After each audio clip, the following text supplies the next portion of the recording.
Welcome to another episode of Inside the Recording Studio. I am Jody Whitesides, and with me as always is Mr. Chris Hellstrom. How are you today, Chris? I am doing great, Jody. How about yourself? I got a good solid 90 minutes, I believe it was, of awesome powder skiing this morning.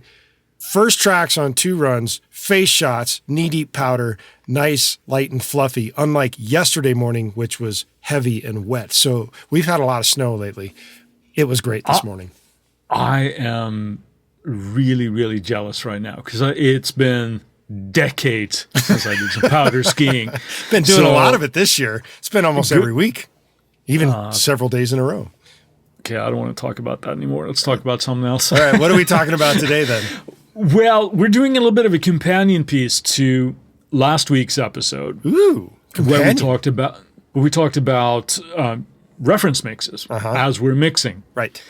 Another thing that we can use references for is during the writing stage and production, however you want to call it, like if you're producing your tracks or if you're just writing your tracks. If you're putting your tracks together, to use references to help with inspiration when we're doing that. So that's what we're talking about. We're kind of covering a pretty wide ground here because some people don't do much writing, I would think, if they're just producers or if they're just recording engineers. And there are those who are more the artist types who probably don't do a lot of production. So this kind of goes hand in hand. Yeah, I think so. And I mean, and if you're one of those guys like both you and I are that wear a bunch of different hats where you do all of that. So from time to time. From time to time, indeed. So I think it's apropos. All right. I kind of hinted at inspiration, but we'll leave that to a little bit later. I think first, why would you want to do this is the first question. Why would you use a reference point when you're just sitting down and starting writing? To learn, inspiration. To clarify or dig down a little bit more into that would be, let's say that you're tasked to write a song or you want to write a song in a style that you're either not that familiar with or you just need some new inspiration. Mm-hmm. It is a good source to listen to other tracks that are in that style that are either successful or that you just plainly like. And learning how to write a track in that style and how to make it big and glorious and have all the elements of a successful and good sounding track that we want in our own. Right? Sure. I'll go a step further. If you are producing an artist that is in a genre that is outside your wheelhouse, and you may or may not be writing with them, getting them to give you the references of where they're coming from also helps you get into the right mindset for working with said artist. Absolutely. And getting under the hood of what makes that genre or style of music tick. What is it that actually drives that and makes that? Because today in the musical landscape, there's so many subgenres, right? People have all these things that, well, it's not trap unless it has this, or it isn't whatever, right? There's all those things. So snobs. I would agree with you because ultimately it's just music. If it is a specific thing that is appealing to this artist or that you're emulating or you're trying to do, it's good to be knowledgeable about those things. Very knowledgeable. And sometimes even though you're taking that for the knowledge that it's supposed to be with these references, one thing that I've done is use that as the source of inspiration for what you're writing with the artist. Totally. I'm going to go back and rewind the tape here a little bit until, let's say, the 90s. Ooh. When, at least to me, that's where things like hip hop and rap was really starting to become mainstream. Mm-hmm. And then you saw some production techniques that were prominent in those genres kind of bleed into more pop stuff, right? Where you could see that there was a lot of use of sampling and loops and things like that started to come up in other genres as well. It can inform and inspire future productions as taking these elements and, like you said, have it as an inspiration and making it into something new, perhaps. All of these things where we can pull from are only good, in my opinion. Well, they can be only good. We'll cross that bridge later. That's right. Yeah. So my question to you then, that what is the first thing or a couple of things that you would seek to emulate when you're doing this? The very first thing I do is I count out and think about the song structure. Figuring out, do they have an intro? Is it opening with a chorus? Is it a specific songwriting structure like A, B, A, B, A? Or is it more verse, chorus, bridge, chorus? Or does it have a pre-chorus in there? Those are all things that you need to figure out. And song structure, with the Beatles, it was quite simplistic. When they first were kicking out tunes, they were A, B, A, B, A, and they were done. And then as they became more popular and as things happen over time, simple modulates into more and more complex. And if we take it to the point of, say, Sia from the Beatles, so to speak, to Sia, Sia writes extremely complicated song structures quite often, but they are absolutely amazing. Yeah. It's a cycle that happens. Now we've got so many things going on in music. What are you attempting to emulate? Song structure is a good one because that gives you the roadmap to fill everything else in. Absolutely. Absolutely. When you're speaking of song structure here, first thought that came to my mind is that you mentioned Sia. There's obviously modern artists that are using a lot of different song structures and advanced structures. If you listen to a lot of pop music today, a lot of chord progressions and things can remain relatively static or sometimes really static through the whole song. The same chord progression for the entire song. That's super static. Right. But then it comes down to different arrangement ideas or not even modulations, but like, okay, well, the synth bass is taking over here or whatever. The lead vocal is dropping out, whatever it is to keep it interesting. Right. But adding and subtracting pieces and parts around that chord progression. Right, and that sort of propels it forward. So there's something that we can learn from that as well. That's more of the arrangement of the song structure. Yeah, and we'll dive into that in a second here, I think. But I wanted to also ask, like, your opinion, because it's very easy for people to go and they look at, current pop music is just crap and it's simplistic and it's this and that. And I wonder. I disagree. Yeah, I'm more on your side on that. But one thing that I wanted to bring up here is because like you said, it's a popular thing to do is, it's just this and music was so much better when I was a kid, right? That's everybody's reference, right? But I wonder how much of that is sort of self-serving when it comes to writing songs. That, okay, well, this structure is popular now, so I'm going to do that. And then the listeners, the current listeners, get used to hearing that. So we like to think, well, things have to be really simple or it won't be successful. Versus, do you think it's just that we don't give the audience the option, really, of having more advanced structures, I think perhaps? There's plenty of option. It's not whether it's a singular artist providing whatever option that you're talking about. I think it comes down to niche instead of broad, because there's so many artists out there now doing so many different things that anybody could find an audience. It's just, can you find your audience? But in that regard, I think the rise of why singular static chord progressions really came into play has more to do with solo artists and looping pedals. Well, that's a good point. And because once you start changing song structure or changing chord progressions, looping pedals become more difficult to deal with. Yeah, so you think this is essentially I think it's in live performance technology that sort of drives that, or during the creation process, maybe. I think it's a creative thing. And it's not to say that it becomes boring, because Prince can make a single chord sound frickin' amazing. Yeah. Or at least he did, to being able to just pull things in and out of just a singular chord with a melody. If you can keep it that simple and just keep people on the edge of their seat, brilliant. That's awesome. Because then you got the complete opposite of all that, where you've got guys like Herbie Hancock who have just the most insanely complex chord progressions to make up their songs. And so it depends on where you are creatively as an artist. And I think for a lot of people, it's a lot easier to keep it simple. It doesn't mean that they're doing it well. It just means it's easier to keep it simple. Yeah. And probably it's an easy target. The advent of the DAW. They're just like, okay, that was 8 bars. Okay, that's cool. Let's loop that again and again. Right. But that's not necessarily, like, we're going off a little bit on a tangent here with that.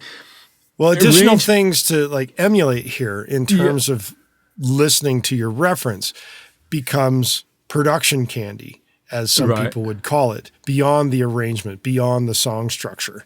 And production candy becomes the little pieces, parts that you can throw in there to add additional interest to the song at a given moment. Yeah. Those are things that, well, I know both you and I share this view, or I think I can speak for you, is that those are just little things that you might not necessarily think about the first listen of the song, but it's like when you put your headphones on and you got, oh, I never heard that before. Did you hear that little glockenspiel going on, duplicating that keyboard melody or whatever? Right. And those are things that could just put that little extra icing on the cake and keep the listener's interest as well as it's moving on along the song, even if they're not super aware of it. I want to go back to some of the arrangement ideas here as well before we move on too quickly. We talked about the song structure, right? Right. But then also, how is the song arranged? It could even be things like, are the lead vocals, or is the lead vocal doubled? Just things like that. How are they panned? How is the synth loop playing through the entire song? Is it dropping out? Is it doing all those interest capturing things that we talked about if you have like a simpler structure to kind of propel forward?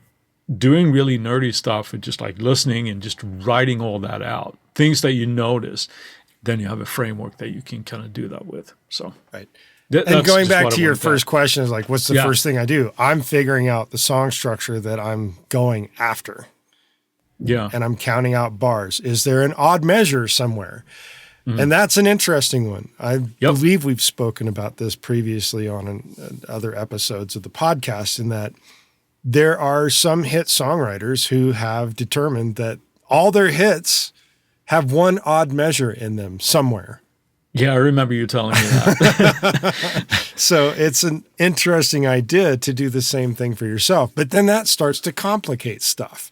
And do you want to be complicated in that regard? If you're a solo artist who's playing with a looping pedal, chances are you're not going to add an odd measure somewhere, because that's going to throw your entire looping system out of whack. Yeah, it could certainly do that. And then, of course, just like anything else, it's like, don't be a slave to that. I have to have an odd bar somewhere. But if that doesn't really work for your arrangement, then don't do it for that sake. It has to serve a purpose.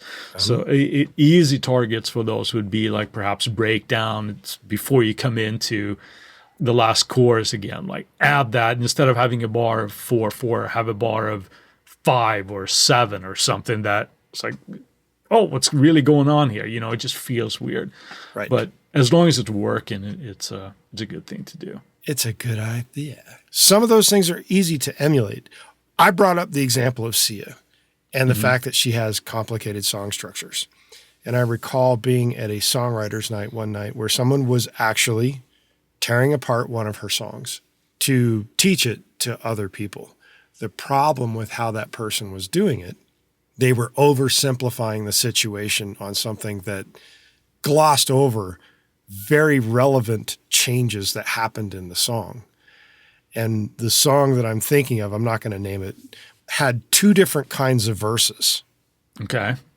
And I would term the first one the verse, and then I would term the second one verse prime, because they were both verses, but they were substantially different from each other. And it wasn't a pre-chorus, and it wasn't a chorus.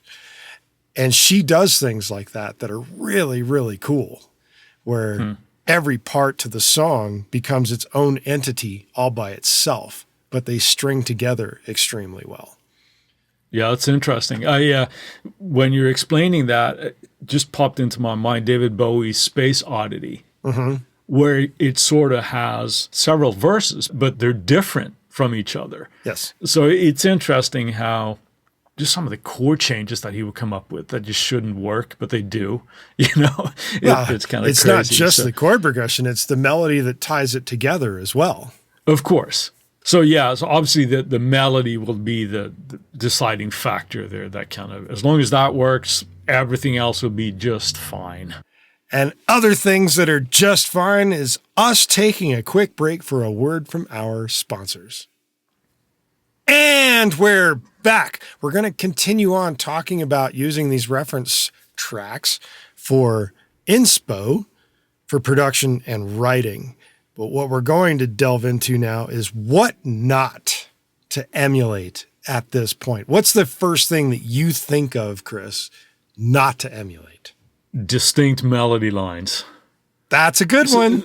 Yeah. Mainly because it's a copyright issue right there. Yeah, because it tends to get lawyers involved. That's right. And you don't want lawyers involved in your music other than collect my money, bastard. Yeah, if somebody's ripped off your melody line, then you're the one that's lawyering up. It's just a bad idea. We can obviously look for inspiration in things like, I like how it has a climbing melody or whatever, or things, movements, general movements, that's kind of cool. But if you're blatantly ripping a melody off, tick-tock, tick-tock. It's only a matter of time before somebody comes after you. And this can be kind of a sticky one too, because sometimes we might not realize that we're doing it. Yes. Where it's just because we consume music and... Or you just hear it somewhere in the back of your head as like music in a grocery store or on an elevator or some other place. Yeah. But that's a scary one. And this happens to everybody. Yes, it does. I think we do that. I mean, there's stories about the Stones. There's actually an example that Keith Richards talks about in his book where he's working on the latest Stone song, right? And I believe this was in the 90s sometime. And his daughter goes, I didn't know you were doing that Katie Lang song. And he's like, what are you talking about? Right. And again, one of those things where Mick had subconsciously picked up on a song that he'd heard, a Katie Lang song, and just come up with this melody, which turns out to be so identical that they had the song recorded and stuff. They just gave her songwriting credit on the song. Well, that's good. And that's a wise choice to do that before getting sued. If you've actually ripped off somebody's melody, whether it was intentional or not, and it's already out, you need to make amends immediately before lawyers start coming after you. And there are numerous cases of that happening. I have a friend who wrote a song with another guy who has written a fair amount of hits. Snoop Dogg went and sampled that song. Didn't get clearance. Oops. Yes. Record's already out. Guess who got a whole lot of money because that song got sampled without clearance? Right. A friend of mine. Now, in a personal experience, I had a friend of mine come to me. Can you help me with this song? Sure. He plays it for me. Dude, you can't use that melody. Why not? Well, that's Avril Lavigne's Complicated. Oh. Same melody. And she's going to win. She's going to win on that because it's been around a lot longer. Well, can you help me rewrite it? Sure. So we rewrote it, and then it became a kind of not necessarily a hit in its own right, but it definitely did very well in the production music world, and that's a lovely thing.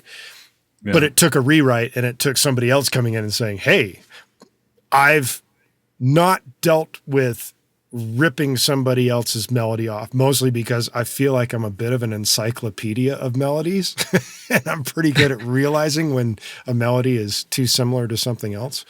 But it does happen. Be careful not to do that, and don't do it on purpose. Yes. That's the big one. If we don't realize it and nobody calls us out on it, there's nothing we can do about it. That just happens, right? But melodies, distinct melodies, and this could, of course, be the same thing, whether it's an instrumental melody or whatever. Right. So if it's... Because there's a case in point there with what you just said. Coldplay ripping off a Joe Satriani song. Yeah. And they even admitted they were big fans of Joe Satriani, and it's kind of like, whoops. Yeah, I don't know what happened to that. Do you know what I think the they results settled. were on that? I think they settled. Much like the Sam Smith thing. And that's one that kind of gets you where it's like, wait a second. Sam Smith writes this song. It's not even really vaguely reminiscent of a Tom Petty thing, but he ends up giving Tom Petty some of the songwriting credit, so he gets some of the royalties. And the crazy thing about this, and I think Tom Petty was a great artist, but Tom Petty was notorious for ripping other people off. Which is sad. Yeah, that was another example that I heard. I was like, you're kind of stretching what's ripping off here. Well, and where it's starting to get into really murky territory today is the idea of copywriting a vibe, because you can't do that. But yeah, the infamous Pharrell Robin Williams track that was inspired by a Marvin Gaye tune, they got sued. Yeah, And they got sued over the vibe. And it's like, that's fucking scary because Marvin Gaye's family won. Yeah, see, when you get cases like that, when they set a precedent, it's like that's super not good. scary. No, it's terrible, because what is copyrightable is your melody and your words. Harmony and melody. Your harmony and your melody. Now, on the rare occasion, and we're delving into what not to emulate here, very distinct chord progressions are things that you should not recreate because of things like Herbie Hancock. His chord voicings and the way he would dress them were so distinct that if you did the same thing, you were literally stealing. But other things where it's like a standard chord progression where it's without distinct voicings and without distinct things to them, that's a typical type of chord progression in a sense. And the most typical, 1-4-5. I mean, rock and roll dealt with that for eons now, so to speak. Yeah. It's like 5 million blues players are suing each other, Yeah. The best way possibly to think about that would be just how you're dealing with voice leading. And like you said, how your chord inversions and everything. If that is like really distinct, let's say, for example, like the intro to Stairway to Heaven, which they actually ended up getting sued for. I think they won. Well, they did, because it was a very similar chord progression to an extent, but the way they did it was different. Yeah. So, but that's when you can get into trouble. Like any song, it's like, okay, let's say that there's not an 80s rock song that doesn't go A minor, F, C, and G, right? Just like every song ever. So those things you can't copyright. But and on a how very you do them rare occasion, you can actually copyright a drum groove. You take something like Walk This Way. That is super distinct. If you go and use that and write a song around that, I have the feeling you're going to lose that copyright case. That was a big thing with James Brown, wasn't it? Because his drummer was one of the most like sampled grooves ever, and used in like early rap and hip hop. So it's like you just, if you're doing that, if you go on that, you don't want to sample it. But my point being is that somebody could come along and you could play the drum groove to Walk This Way. Yeah. That's pretty distinctive. Right. Much like Rosanna from Toto. Yeah. And that's a drum groove that every drummer probably tries to learn because Jeff Porcaro just killed it on that groove. But that groove is so distinctive for that particular song, you really don't want to steal it. Yeah. Emulate, don't steal. That's right. Then now we would have to talk about hours about this, but when it comes to distinct melodies and things, this gets even murkier, I think, when there's services out now, of course, when we like sample libraries and things like Splice. Right. Right. When you base your song off a sample, who owns that? Right. And then potentially it could be a million other artists that are using the same thing in their song as the basis of their song. Yep. Anyway, yeah, we'll close the door on that one. But that's when it gets really, really murky.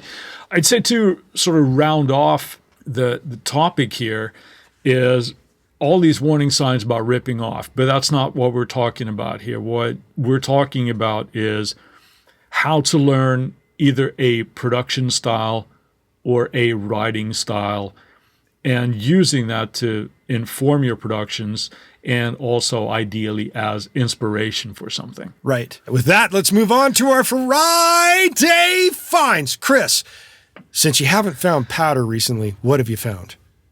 I have found something that this is going to sound just like an ad. I guess most of these sound like an ad anyway, but I thought it was so cool. I am a big fan of Plug-in Alliance. Yes, you are. And all their gear and their console emulations and stuff.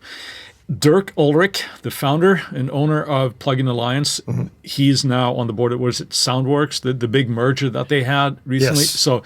So he's leaving his post at Plug-in Alliance. And if you're listening to this on the week that this is coming out, I hope you are. If not, you're going to kick yourself. But they're running a sale right now, and they're giving you 4 plugins that are made by Brainworks for $49.99. Woo! You know, That's a steal. you and I have to.